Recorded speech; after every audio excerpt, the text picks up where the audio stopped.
Bonjour tout le monde, c'est Florence, bienvenue dans cette vidéo de présentation. Donc comme prévu, je vous présente le Illuminated Tarot de Caitlin Keegan. Donc c'est la version tarot du Illuminated Playing Cards que je vous avais également présenté sur ma chaîne il y a quelques semaines.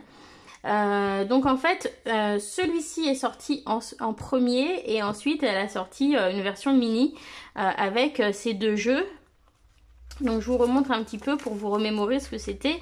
Donc on avait un jeu doré et un jeu bleu nuit en format carte à jouer.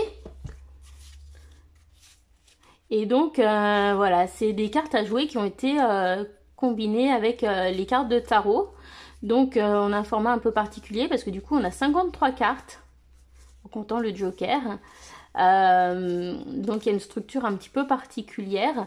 Et j'avais eu un gros coup de cœur dessus, notamment sur cette version dorée et bleue, hein, de la version Illuminated Playing Cards. Mais j'avais aussi envie d'avoir ces cartes dans un format un peu plus grand, quoi.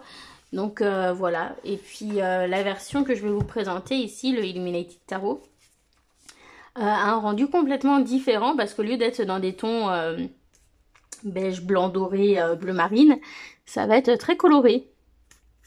Donc le rendu est tout autre, bien que ce soit les mêmes illustrations, ça fait quelque chose d'assez différent. Donc voilà, je vous repasse rapidement ceux de la version du Illuminated Playing Cards, pour ceux qui n'auraient pas vu la vidéo.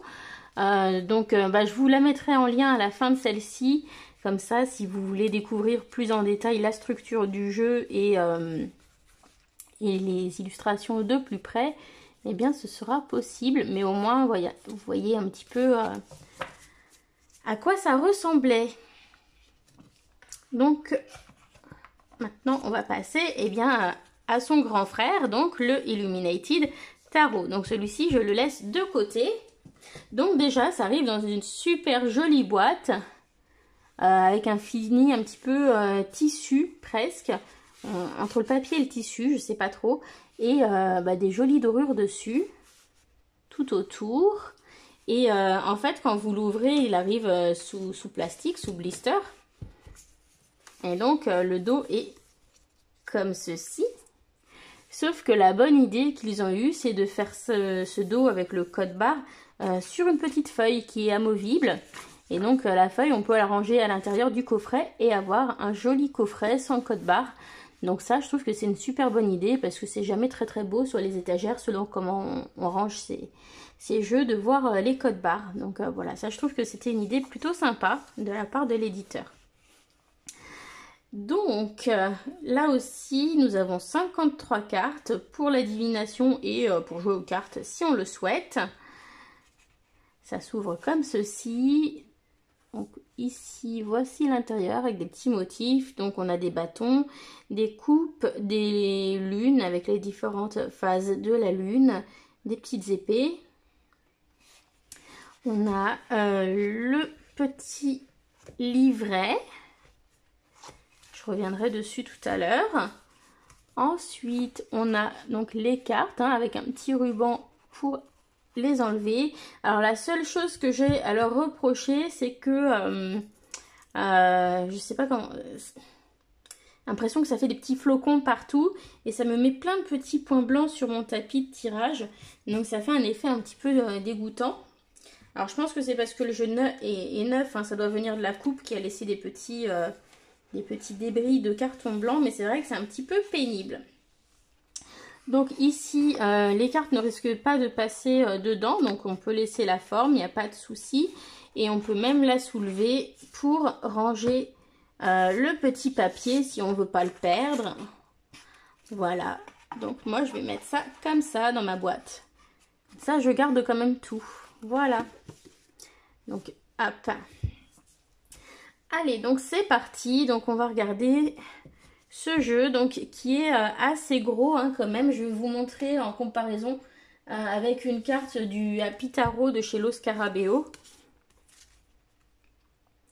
Donc on voit que c'est quand même pas du tout le même format, c'est beaucoup plus large qu'une carte de tarot classique. Je vais même la retourner pour qu'on voit mieux le contraste. Et c'est également plus haut. Donc ce seront vraiment de grosses cartes. Et même en termes d'épaisseur, on a infini, un peu comme du carton. Et c'est assez épais. Malgré tout, elles ont quand même de la souplesse, ce qui peut paraître étonnant au début. Et elles ont un fini ligné. Donc, vous pouvez voir, il y a un petit relief sur le dessus des cartes. Alors, on va regarder ensemble le dos. Donc, on a un joli dos assez simple, réversible. Vous voyez, hop, je la retourne. Voilà, on voit pas de différence entre le haut et le bas. On n'a pas de copyright dessus non plus au niveau du dos. C'est plutôt sympa. Et sur l'avant des cartes, pas de copyright non plus. Puisque c'est pas publié chez US Games. Alors, je sais plus qui est l'éditeur. C'est Potter Publishers. Clarkson Potter Publishers, New York. Voilà, donc ça c'est plutôt sympa. Alors, on va regarder les cartes. Donc, elles sont classées par suite, mais par suite comme dans les cartes à jouer. Et tout simplement parce que les arcanes majeures ont été regroupées avec les mineurs sur des mêmes cartes. Donc, par exemple, ici, l'as de trèfle, ça va être l'as de bâton et la carte de la force. Donc, chaque série va avoir son code couleur. Donc, pour les bâtons, on va être dans l'orangé, comme ça, orangé, bleu et vert. Donc, le 2 de bâton. Le 3, je la trouve sympa, celle-là.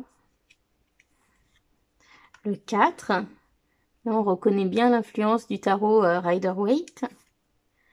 Le 5. Donc, le 5, c'est la carte du diable. Donc, je la mets de côté un petit peu, comme ça, je reviendrai dessus. Ensuite, le 6, bah, ça va être le 6 de bâton et la tour. Le 7 de bâton, donc défendre sa position. Hein. Le 8 de bâton. 9 de bâton, qui va être également la carte du soleil. Donc, pour les majeurs, que ce soit le soleil, la lune ou l'étoile, on retrouve à chaque fois un cercle comme ça avec des yeux et un visage. Et donc c'est un petit peu dur de les reconnaître si on est débutant. Donc il faut vous servir du numéro de la carte. Par exemple, le soleil c'est la 19 et ici elle est en carte 9. Donc voilà. Ensuite, le 10 de bâton. Le valet. Donc le valet ici... dans ce jeu, il y a, au niveau des cartes de cours, ça fait valet, dame, roi. Il n'y a pas valet, cavalier, dame, roi. Donc, je pense qu'ils ont dû combiner les significations du valet et du cavalier. Voilà, petit chat. La reine de bâton, avec ses tournesols et son petit chat. Le roi de bâton, qui est aussi la carte du magicien, puisque on est dans l'élément feu, hein, qui est en rapport avec la transformation. Donc voilà, ça.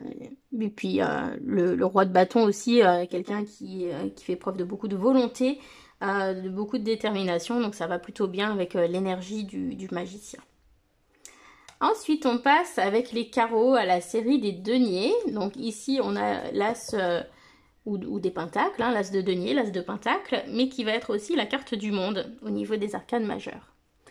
Donc sur cette série-là, on est dans le vert, le violet et le marron au niveau des couleurs. Donc on a un jeu assez flashy. Hein. Ensuite, ici, on reconnaît ici le 8 de l'infini avec les deux deniers hein, en train de jongler. Et puis derrière, on a la grande prêtresse. Donc voilà, c'est un mélange des deux. Je trouve que c'est assez osé comme couleur, c'est assez flashy. Le 3. Le 4. On surveille peut-être par le hublot, là on surveille ses possessions, on surveille ce qu'on a. Le 5 de denier, qui va être aussi la carte du hiérophante. Le 6 de pentacle, carte de la générosité, du partage. Et donc j'aime beaucoup cette représentation avec cette table et ce repas qui est en train d'être partagé. Je trouve ça vraiment super sympa. Ensuite ici nous avons la carte de l'étoile. Donc vous voyez, ça ressemble un peu à celle du soleil. Et puis je voulais garder une carte de côté tout à l'heure, mais évidemment, hop, j'ai recouvert. Voilà. Voilà. Hop là. Ensuite, le 8 de denier ou de pentacle, je l'aime énormément dans ce jeu. Je trouve ça génial, cette idée de la réalisation de la couverture faite à la main. Parce que ça demande du travail, de la maîtrise. Voilà, je trouve ça super bien trouvé, super original. Et je trouve que voilà, il y a quelque chose de très tendre en même temps dans cette carte. Ensuite, le 9, ici, qui va aussi représenter la carte de l'ermite. Et le 10 de pentacle. Le valet cavalier, hein, le page ou le cavalier. Vous voyez, on a à la fois les deux. Hein, on a le côté le page qui regarde sa pièce, hein, comme dans le Rider-Waite. Et puis, on a le côté cavalier ici, qui est peut-être plus déjà dans le concret. Ensuite, nous avons la reine de pentacle et le roi de pentacle avec un petit côté un petit peu Bouddha. Ensuite, nous passons à la série des coupes avec de jolies couleurs vert, rose et rouge principalement. Et voilà, d'habitude je déteste le mélange de rouge et de rose, mais là je trouve qu'il y a... Voilà, je trouve que c'est une carte qui est plutôt sympa. Alors ici, donc on va voir le 2 de coupe, hein, puisqu'on a 2 coupes. Et c'est également la carte de la tempérance. Le 3 de coupe, que j'aime beaucoup. Et puis on a quelque chose d'assez inclusif avec ces différentes couleurs de peau. C'est plutôt sympathique. Le 4...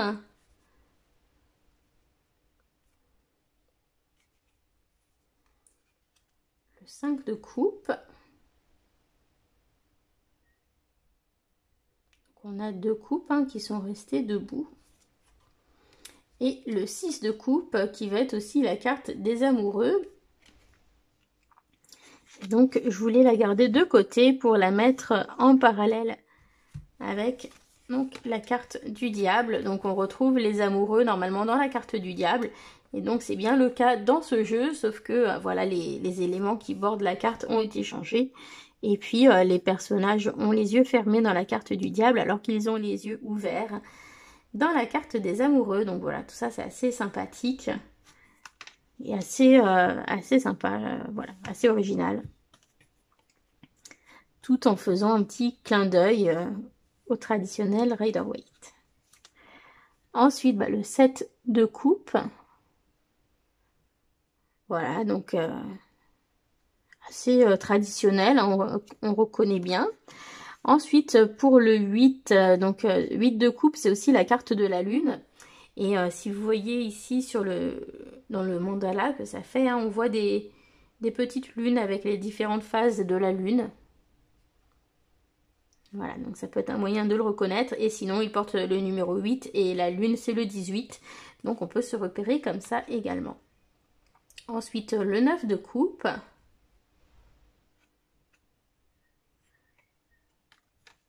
Et le 10 de coupe qui est également la roue de fortune.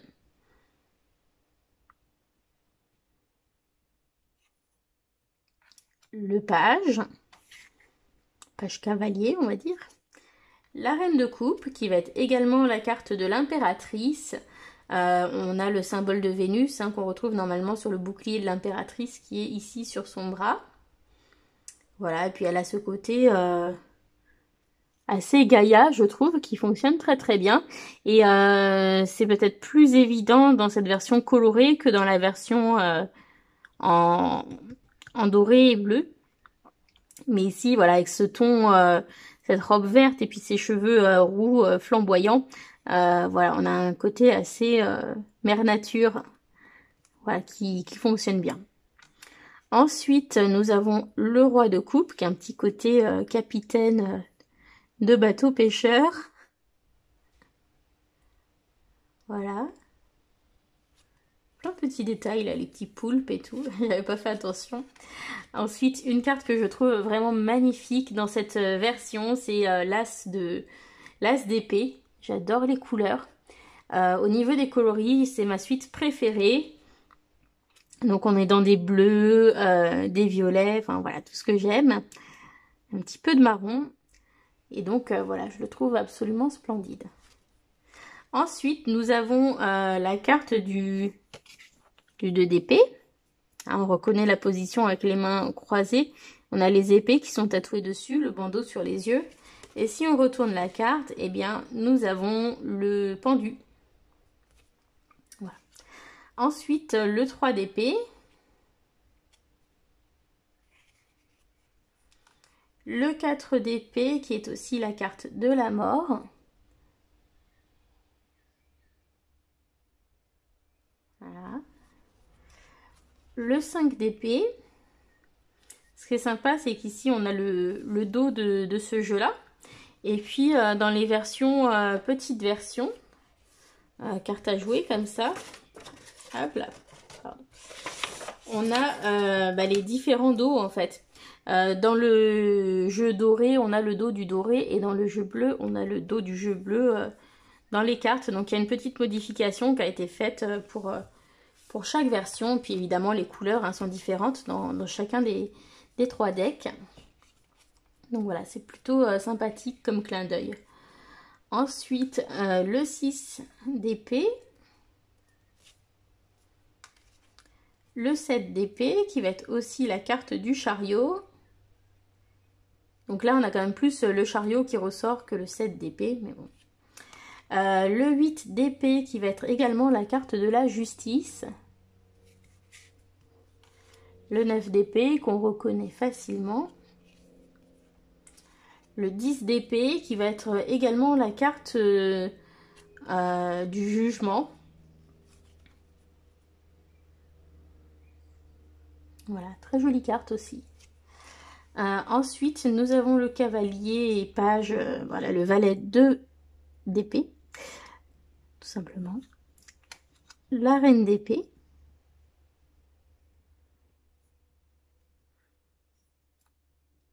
Ensuite, nous avons le roi d'épée qui va être également la carte de l'empereur.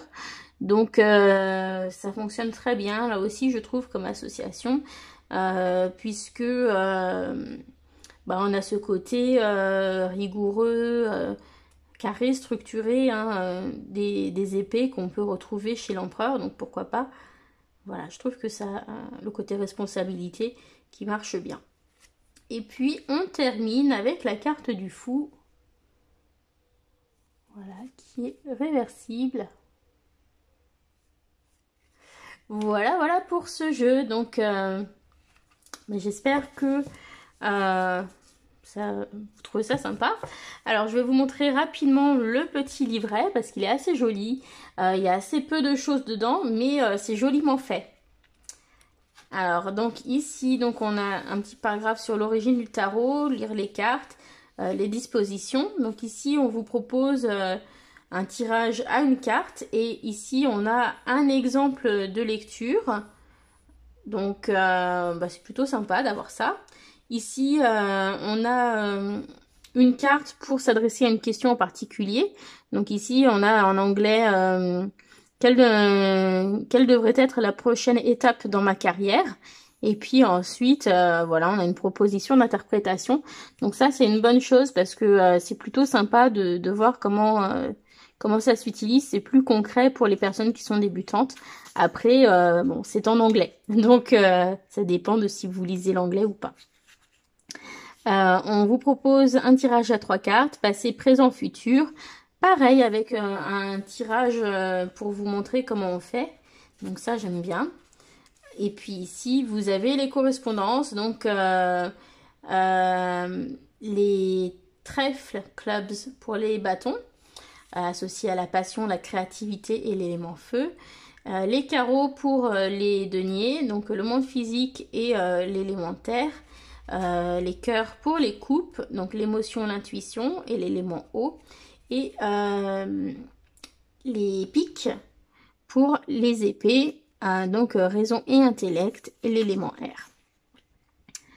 Ensuite, on vous explique un petit peu ce que sont les cartes de cours, les majeurs, les mineurs, en termes d'importance. Voilà. Et ensuite, on passe aux cartes. Voilà. Donc, on a une structure un petit peu particulière dans le livret parce qu'on commence par les bâtons.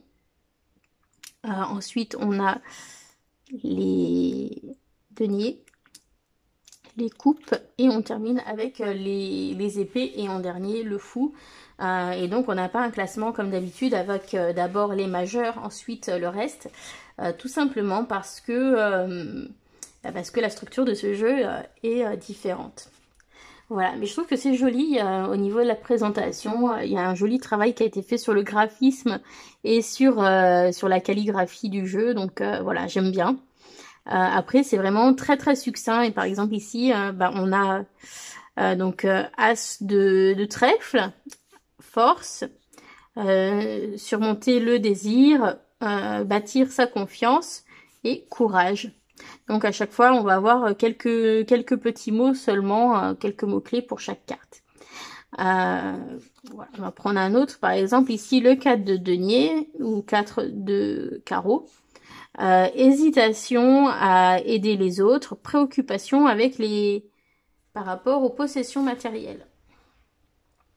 Ici, on va prendre par exemple le 5 de carreau, qui est également le hiérophante. On vous dit, on a tradition, autorité spirituelle et puis voilà, revers, déception. Voilà. Bon, donc vous voyez, c'est très très succinct pour ce petit livret, mais je trouve que c'est joliment présenté, c'est joliment fait.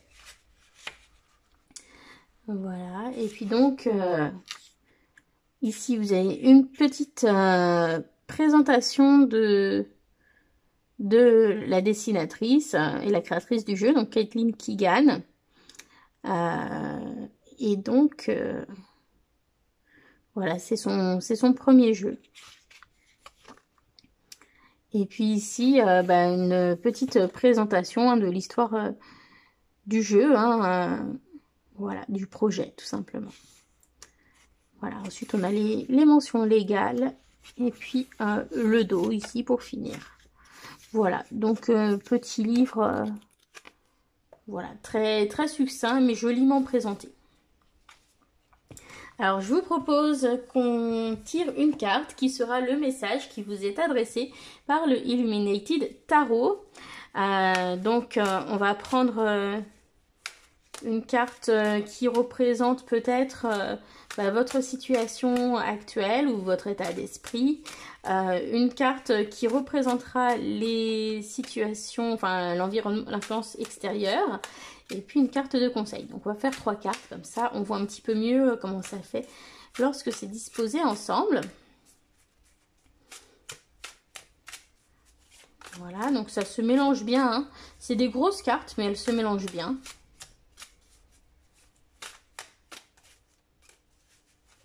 Après, vous voyez, on voit que ça fait plein de petites particules de papier sur mon tapis. Donc ça, bon, j'aime pas trop. J'espère que ça va se calmer en l'utilisant. Parce que ça donne l'impression qu'on a des pellicules alors que c'est le jeu qui met des petites miettes partout. Et ça, j'aime pas trop. Voilà, mais c'est à peu près la seule chose que j'ai à reprocher à ce jeu. Parce que, voilà, j'ai beaucoup aimé son côté original. Et voilà, il m'a fait craquer. Alors, on va prendre donc... Elles sont un peu épaisses aussi, elles ont un peu tendance à venir des fois par 2. Donc, hop, 2 et puis 3. Voilà. Alors, je range tout ça. Donc, nous allons regarder. Nous avons le 7 de coupe, le 5 d'épée et la reine de bâton. Donc on vous dit qu'en ce moment vous avez peut-être des ambitions assez élevées ou certains espoirs, certains rêves, peut-être aussi des décisions à prendre et vous êtes un petit peu perdu parmi toutes les possibilités que vous avez. Au niveau des situations extérieures, hein, vous avez peut-être affaire à des adversaires assez redoutables. Donc si ça concerne le travail, c'est bien d'avoir des ambitions, mais attention à la concurrence. Donc le conseil ici, ça va être de vous mettre en avant avec la reine de bâton et de montrer votre côté passionné. Donc on va aller voir quand même dans le petit livret hein, ce qui est associé à chacune des cartes pour voir ce qu'on aurait pu faire comme interprétation. Donc on commence avec le 7 de coupe. Donc on vous dit secret, imagination, nouveaux sentiments. Ensuite on va aller au 5. Donc possible déception ou un opposant, un adversaire compliqué, difficile. Donc c'est intéressant parce que ça se trouve, on imagine peut-être beaucoup de choses, mais on vous dit que des éléments extérieurs peuvent mener à une déception ou rendre la chose difficile. Et puis on va terminer donc avec le conseil. Donc ici la reine de bâton. Et on vous dit donc, on vous conseille de vous sentir confiant et de montrer votre force, montrer votre détermination. Voilà, donc j'espère que vous avez aimé cette présentation. N'hésitez pas à me donner votre avis dans les commentaires. Et puis sinon, je vous parle un petit peu des prochains jeux qui arriveront sur la chaîne en présentation. Donc la prochaine fois, je vous présenterai le Wild Unknown tarot en version française. Donc c'est le tarot des mondes sauvages et inconnus. Et puis je vous présenterai ensuite l'oracle d'âme à âme de Stéphanie Gras. Donc même si il y a eu beaucoup de présentations, je vous donnerai mon avis. Et puis le jeu Mandala Lumière de Mario Duguay. Voilà, je vous souhaite à tous une très très bonne journée. Et puis je vous dis à bientôt sur ma chaîne. Bisous, bye bye.